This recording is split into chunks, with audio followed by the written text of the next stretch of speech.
पर्यंत महाराष्ट्र आणून ठेवला. आपण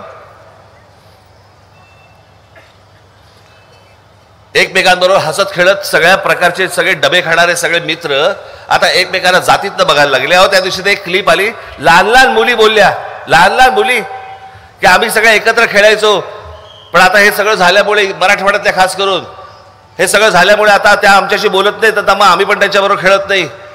लहान मुलं इथपर्यंत जात आणली आपण. कशासाठी यांचे फोटो लावायचे आणि पुतळे बांधायचे आणि त्यांचे त्यांना हार घालायचे? कशासाठी? काय नाटक करतो आपण सगळेजण?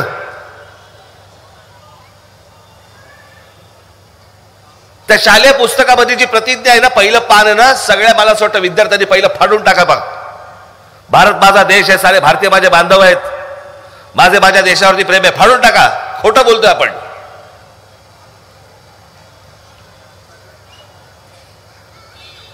कोणती जात घेऊन बसलो आपण, जी जात तुम्हाला जगू देत नाही?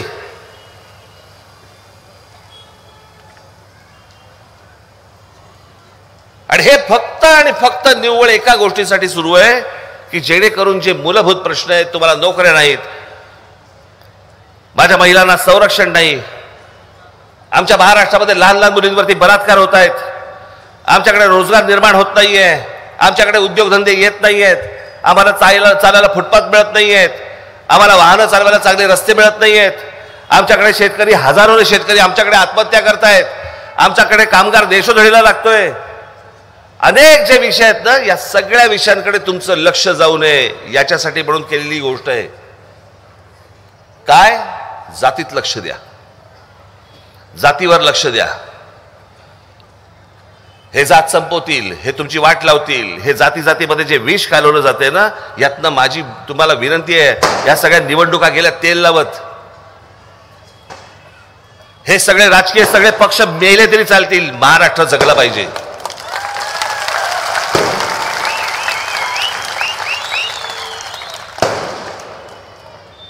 ती काळाची गरज आहे. माझी पोलिसांना विनंती, आपण ह्या कोणाचे जर समजा राजकीय उद्योग चालत असतील तर त्यांच्या कानाखाली एक फटाका काढा. आणि आपल्याकडनं होत नसेल तर आम्ही तयारच आहोत. पोलिसांना सांगतोय मी, आता आपल्याला ही गोष्ट करा तात्काळ.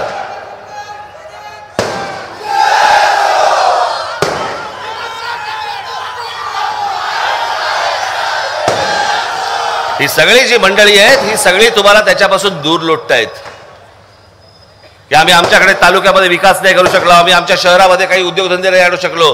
हे जे तुम्हाला मागे ठेवणं, मागास ठेवणं जे आहे ना, याच्यासाठी म्हणून त्या सगळ्या गोष्टींकडे तुम्हाला जातीतनं सगळ्या आतमध्ये विष घालवलं जातंय. हे सगळे उद्योग ह्याच्यासाठी सुरू आहेत सगळे. आपण ही गोष्ट नीट समजून घेतली पाहिजे की हे काय राजकारण सुरू आहे आपल्या भोवती. गेल्या 5 वर्ष काढून बघा, त्यांनी ह्या जो तमाशा मांडला सगळ्या लोकांनी, कोण कुठचा आमदार कुठे येतोय निवडून, तो विकला जातोय, तो दुसऱ्या पक्षामध्ये जातो.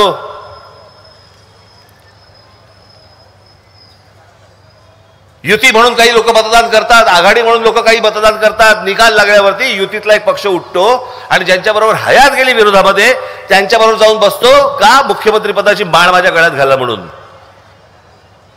तुमच्या मताचा अपमान नाही का? तुम्ही मतदान युतीला केलं, तुम्ही मतदान आघाडीला केलं,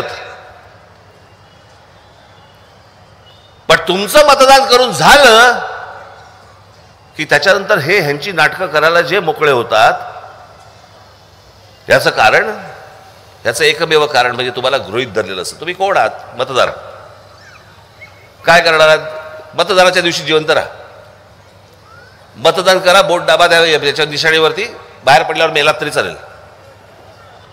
ही यांची प्रवृत्ती, ही यांची वृत्ती. तुमच्यात काही नाही आहे ना देणं घेणं. आज हजारोने इथे आमच्या शेतकरी आत्महत्या करतायत. आम्ही फक्त वर्तमानपत्रामध्ये वाचायचं, आज या तालुक्यामध्ये, या गावामध्ये आज एका शेतकऱ्याने आत्महत्या केली, बस संपलं, आम्ही पुढे जातो. हे शेतकरी का आत्महत्या करतायत त्याच्यावरती आम्ही कधी सरकारला जाब विचारत नाही, कधी आम्ही आमदाराला विचारत नाही.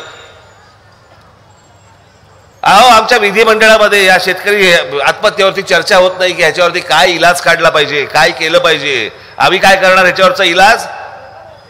आम्ही शेतकऱ्यांना सांगणार आम्ही तुमची कर्जमुक्त करतो. अहो, कर्जमुक्त कराल, पण तो जो आत्महत्या करतोय ते थांबेल कसं? कोणी याच्यावरती उत्तर काढत नाही. काल महाराष्ट्र नवनिर्माण सेनेचा जाहीरनामा आलाय, जरूर वाचा. डिजिटलवरती आहे, सगळीकडे आता बाहेर आलेला आहे, जरूर वाचा. हा या देशामधला पहिला जाहीरनामा आहे की ज्याच्यामध्ये महाराष्ट्रामधले प्रश्न आणि ते प्रश्न कसे सोडवायची त्याची